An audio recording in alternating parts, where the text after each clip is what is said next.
Good morning, students, and happy Friday. It's the day before our 2-week fall break. Really looking forward to it, and I'm sure you are too. Be sure to take some time with your family and just relax and enjoy some rest because you guys all deserve it.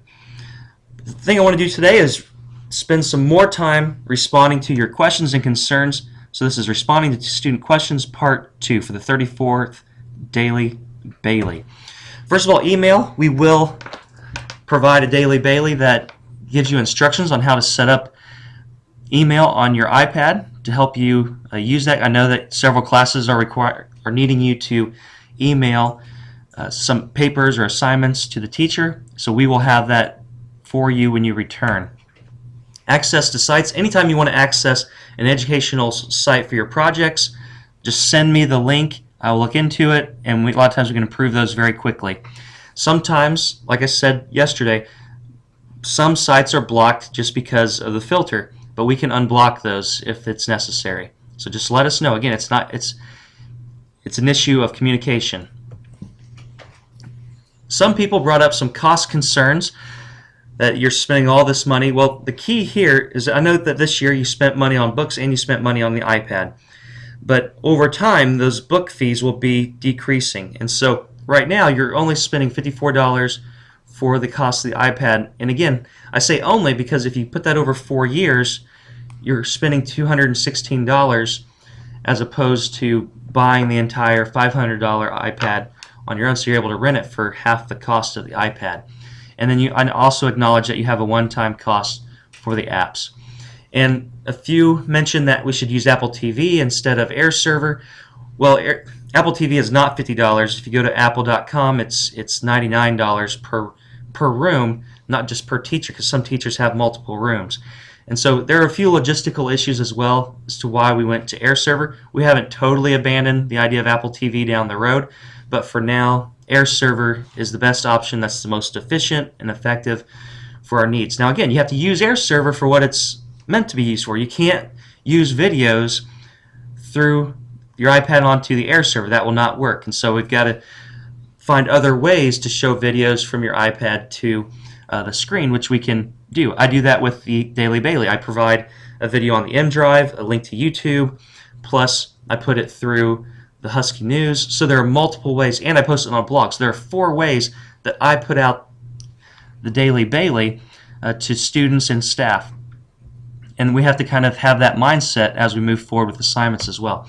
Apps, your iPad has extremely powerful apps on those, so I'll disagree with that comment that we don't have powerful apps. The apps we have are excellent, and they are very comparable to the equivalents in the Windows world. Do they have everything? No, but they really have all that you need to successfully build a project. And if you don't know how to do some of those things, then sit down with me or let me know what those questions are, and I'll be more than happy to help you. I really believe that some of the issues we're having are educational issues in the sense that we need to show you how to use them more deeply, more effectively than the apps themselves. There are multiple ways of using each app. Be creative. And actually, that was the original intent of my question that I asked a few days ago when I asked you to respond on the Daily Bailey My Big Campus group, is that you are a part of making this a success. And if you have a creative way of using an app that you think this would really help us in the classroom using it this way, then share that with us because you're a part of helping this initiative improve. Teacher use of iPads in the classroom. Again, we're on a 3-year plan, so this year is just kind of experimenting, getting used to the environment, kind of replacing some of what we used to do with the iPad. But again, since January, we've been working intensively on iPad training. We even offered 6 workshops this fall, so we are moving in the right direction. And again, it's a journey. If it's everything perfect now, no, but we're moving towards that 3-year plan, which on the 3rd year, you'll see increased iPad use and the transformation of curriculum and learning activities in very meaningful ways. But again, it takes time to do that. So last slide here before a big announcement. I skate to where the puck is going to be, not to where it has been.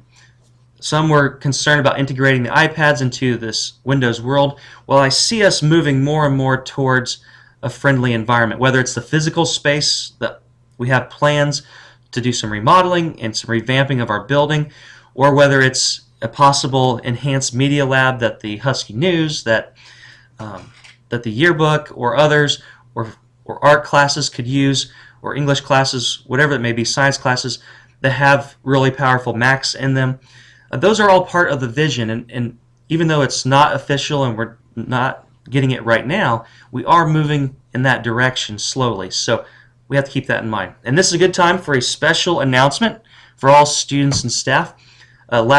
Yesterday at the board meeting, they approved our new media center upgrade and expansion. So we are going to, as you can see, this is kind of a rendering of it, but we're going to be moving the media center, expanding it, I should say, into the courtyard area and adding a lot more group learning spaces, collaborative spaces, media lab, those kinds of things into the media center. So it's becoming a very important part of our educational process, and I just wanted to share that announcement with you.